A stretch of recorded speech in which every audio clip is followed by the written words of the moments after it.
สวัสดีวันนี้เราจะมาทำโคบูจะบอกว่าโคบูอ่ะมันเป็นกาแฟของคนขี้เกียจก็ได้นะทำไมถึงพูดแบบนั้นหรอก็เพราะว่าวิธีทำมันก็คือง่ายมากๆเลยค่ะก็เดี๋ยวเราจะมาทำกันนะคะเดี๋ยวอธิบายให้ฟังก่อนว่ามันทำยังไงก็คือเราจะใช้กาแฟนะคะแล้วก็น้ำเย็น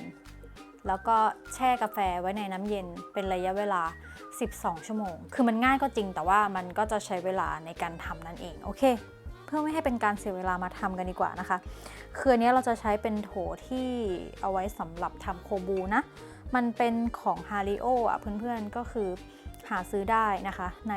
ออนไลน์ช้อปปิ้งหรือว่าในเว็บของ Hario ก็ได้นะคืออันนี้เราซื้อมาตอนช่วงที่มันมีโปรโมชั่น1,000 กว่าบาทมันก็สะดวกดีเพราะว่าไม่ต้องมานั่งกองกากกาแฟนะคือมันก็มีแบบนี้กองไว้ให้เราก็แค่ดึงออกแล้วก็จะได้กาแฟดื่มเลยโอเคเรามาทำเมนูนี้กันดีกว่านะคะคือมันเหนียวเพราะว่าใส่บราวน์ชูการ์เราก็จะใช้กาแฟนะคะเป็นกาแฟคั่วกลางนะจะใส่ไปเลย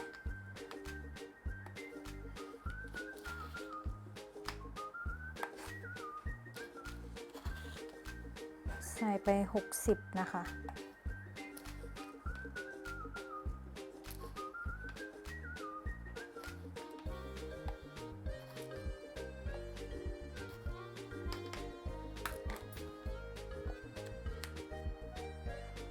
แล้วเราก็จะใส่น้ำ700 ml นะคะ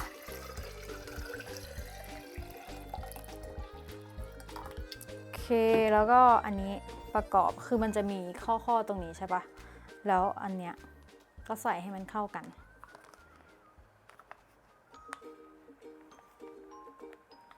โอเคฉันหมุนเกินเมื่อกี้โอเคได้แล้ว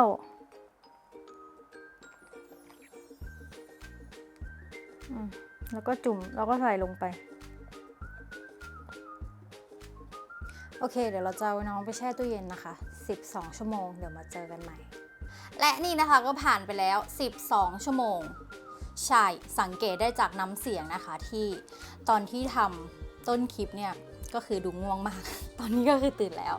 นี่นะคะเราก็จะได้โคบูมาในลักษณะแบบนี้นะคะก็ง่ายๆเลยค่ะก็เปิดฝานะคะแล้วก็เทดื่มได้เลยค่ะเพราะว่าเขาก็จะมีเขาก็จะมีตัวกรองให้อยู่แล้วนะคะมันก็จะไม่มีกากกาแฟปนมาค่ะก็อย่าลืมเอาอันนี้ออกด้วยนะคะก็นี่ค่ะกาแฟโคบูของเราก็เก็บไว้กินได้ประมาณ4 วันนะคะ4-5 วันแต่มันคงไม่เหลือถึงขนาดนั้นหรอกแป๊บเดียวก็คงหมดแล้วล่ะค่ะก็นี่นะคะก็เป็นคลิปวิดีโอที่สอนทำกาแฟโคบูง่ายๆนะคะก็หวังว่าคลิปนี้นะคะจะเป็นประโยชน์กับเพื่อนๆที่อยากจะทำกาแฟโคบูดื่มเองที่บ้านนะคะก็คือเป็นวิธีที่ง่ายมากก็ถ้าได้ลองทำแล้วนะคะก็อย่าลืมคอมเมนต์รูปสวยๆมาให้ดูบ้างนะในแฟนเพจ Facebook ก็ได้ค่ะก็หวังว่าคลิปนี้จะเป็นประโยชน์นะบ๊ายบายค่ะเจอกันคลิปหน้านะคะเหมือนกาแฟเลยอ่ะ